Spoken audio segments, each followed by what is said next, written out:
Prazna množica. Imamo dve množici. Množica ž in množica m.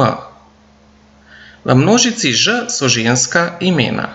Mojca, Maja, Leja, Karmen, Nina, Urška, Iris, Ines in Petra.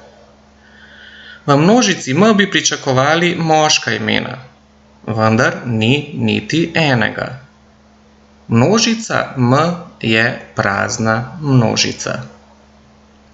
V prazni množici torej ni elementov, zapišemo pa jo lahko na dva načina. In sicer m je enako zaviti oklepaj in takoj zaviti zaklepaj.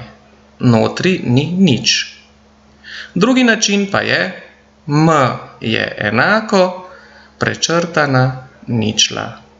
Pomeni pa enako kot prej, torej je prazna oziroma v njej ni nobenega elementa.